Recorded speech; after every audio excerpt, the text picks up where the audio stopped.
Baik, bismillahirrahmanirrahim. Assalamualaikum warahmatullahi wabarakatuh. Perkenalkan, nama saya Adinda Fadilal Kunaira dengan NIM 2301040032. Adapun maksud dan tujuan saya membuat video tersebut untuk memenuhi tugas pendidikan kepanduan kepramukaan dengan judul mendeskripsikan faktor pendidikan kepanduan. Yang pertama, dasar dan tujuan pendidikan kepanduan.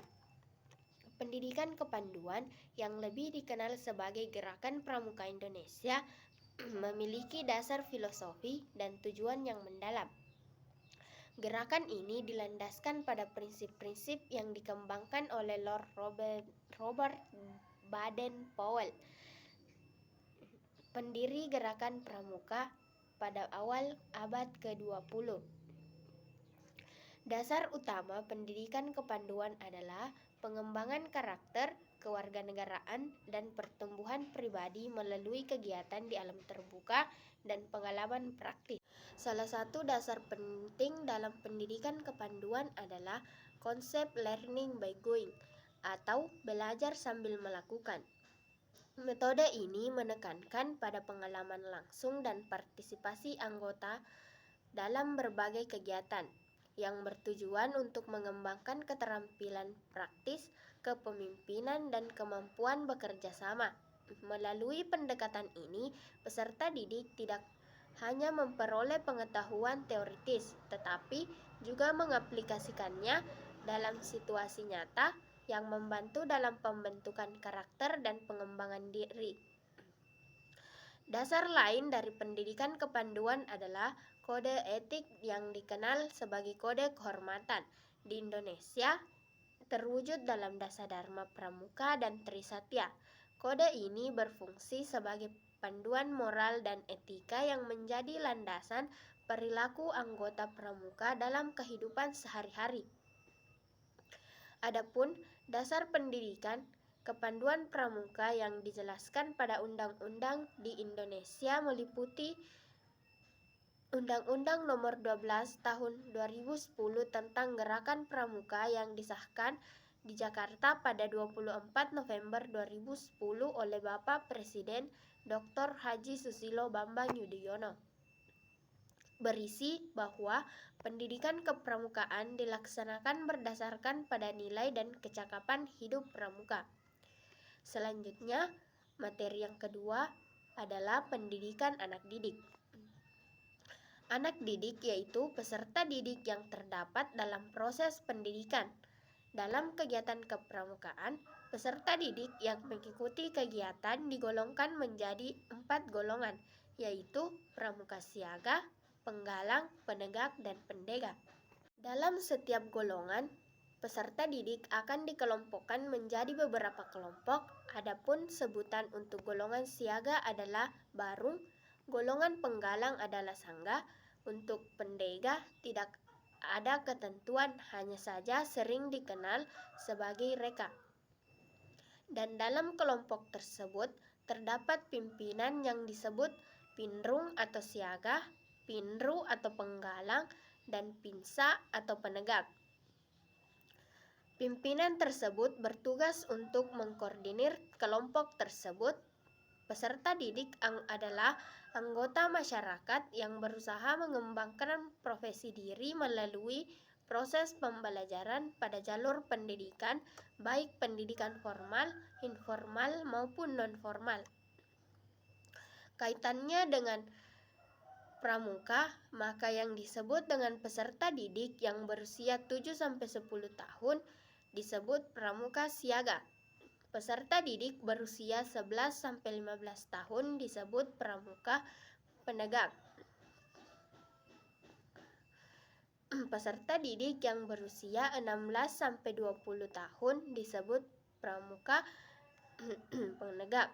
Dan peserta didik yang berusia 21 tahun sampai 25 tahun disebut pramuka pendega.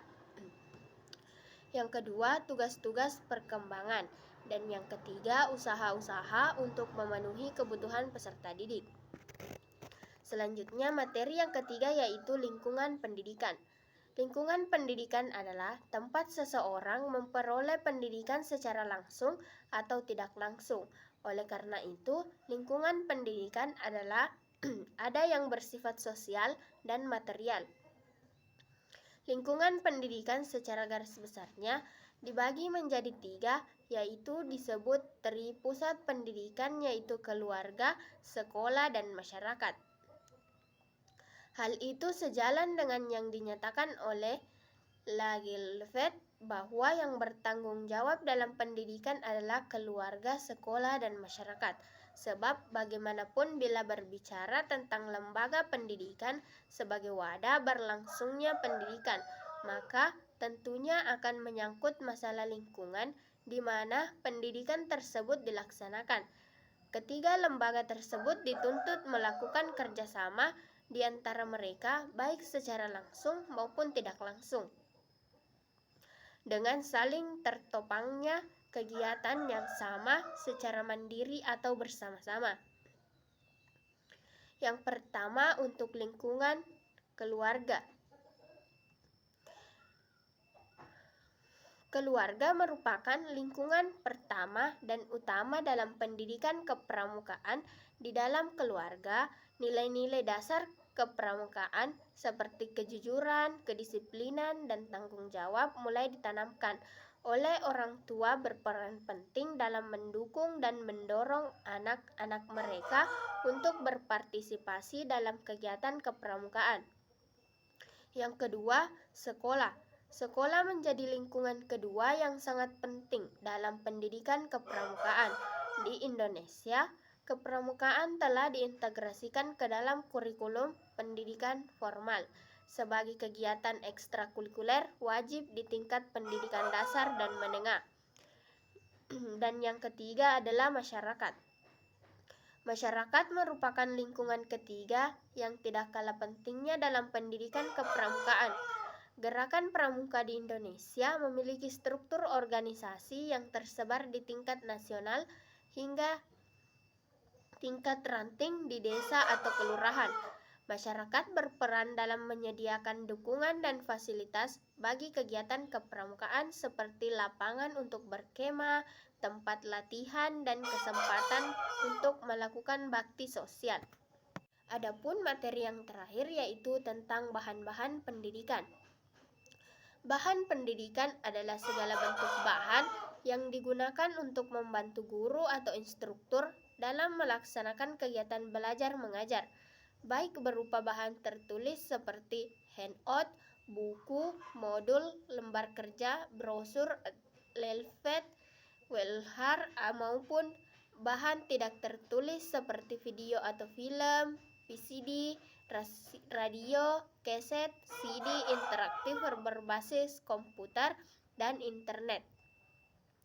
Bahan ajar dalam bentuk tertulis berupa materi yang harus dipelajari siswa sebagai sarana untuk mencapai standar kompetensi dan kompetensi dasar. Materi pembelajaran tersebut berupa pengetahuan, keterampilan, dan sikap yang harus diajarkan oleh pendidik dan harus dipelajari oleh pendidik dan harus dipelajari oleh mahasiswa untuk mencapai standar kompetensi dan kompetensi dasar.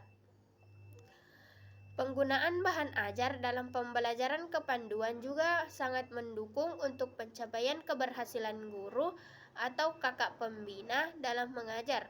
Adapun contoh bahan ajar yaitu diperlukan seperti peluit, tongkat, bendera, tenda, dan lain-lain.